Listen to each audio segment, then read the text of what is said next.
যেদিন আল্লাহর নবী দুনিয়া থেকে বিদায় নিচ্ছে, সেদিন জিবরাইল আইসা বলছে, ইয়া রাসূলুল্লাহ, মালাকুল মউত দরজায়, আপনি বললে আসবে, আপনার রুহু কবজ করবে।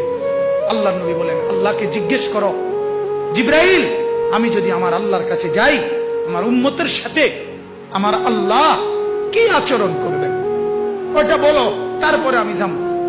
জিবরাইল গেলেন, আল্লাহর নবীকে আয়েশা শুনাইলেন, ও নবী, আল্লাহ তাআলা জানাইছেন আপনার অবর্তমানে আপনার উম্মত যখনই মাফ চাইবে, আল্লাহ তাআলা আযাব দিবে না, সাথে সাথে মাফ করে দিবে। আপনি যেমন মাফ চাইছেন, তখন যেমন মাফ করছে, আপনার অবর্তমানে আপনার উম্মত নিজে নিজে মাফ চাইলেও আমি আল্লাহ মাফ করে দিই। এতদিন তো কে মাফ চাইছে? নবী নিজে মাফ চাইছে। এখন তো আপনি না থাকলেও আমি ওয়াদা দিলাম, আপনার উম্মত যদি নিজে নিজেও মাফ চায়, আমি মাফ করে দিই।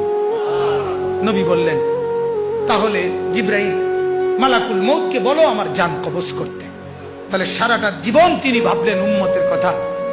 আজ যখন তিনি দুনিয়া থেকে বিদায় নিচ্ছেন, তখনও ভাবছেন কার কথা? নবীজি সাল্লাল্লাহু আলাইহি সাল্লাম যখন ইসরাফিল সিংহা ফু দিবে, দ্বিতীয় ফু, সবাইকে যখন হাসরের ময়দানে উঠানো হবে, তখন প্রথম উঠানো হবে আমাদের নবীকে। হাদিসে আছে, 4 ফেরেশতা জিবরাইল, মিকাইল, ইসরাফিল, আজরাইল আসবেন নবীজির রওজা মুবারকে।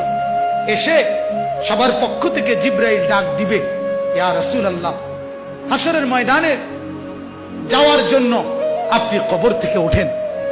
হাদিসে আছে, আল্লাহর নবী সাল্লাল্লাহু আলাইহি সাল্লাম কবর থেকে চোখ মেলবেন, আর উঠে দাঁড়াইতেই কপালের বালু মুছতে মুছতে তাকাইয়েই বলবেন, প্রথম কথা, জিবরাইল, তোমরা শুধু 4 জন ফেরেশতাই আসলা আমাকে নেওয়ার জন্য, আমার উম্মত আসে নাই।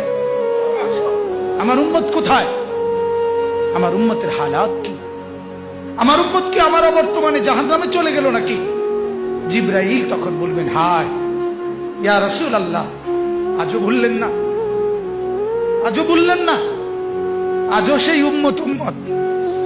যাওয়ার দিনও বললেন, দুনিয়ায় থাকতেও বললেন, আজও বললেন, আপনার উম্মতের এখনো উঠেই নাই, এখনো তো কবর থেকে কেউ তুলে নাই, আপনাকে তুলেই বাকিদেরকে উঠানো হবে। আল্লাহ নবী বললেন, তাইলে চলো, তাইলে ঠিক আছে, চলো হাসরের মাঠে। হাসরের মাঠে যাবেন সমস্ত নবী, আদম থেকে ঈসা এবং উনাদের উম্মত কিয়ামত পর্যন্ত। আমি সংক্ষেপে বলতেছি, সমস্ত নবীর উম্মত, নবীরা শুধু এক কথা বলবেন হাসরের ময়দানে, ইয়া রব্বি নফসি নফসি, ইয়া রব্বি নফসি নফসি, আয় আল্লাহ আমাকে বাঁচান, আমাকে বাঁচান। সমস্ত ফেরেশতারাও বলবে, আল্লাহ আমাকে বাঁচান। সমস্ত জিন বলবে, আল্লাহ আমাকে বাঁচান। পুরা হাসরের মাঠে একই শব্দ, আল্লাহ আমাকে বাঁচান, আমাকে বাঁচান।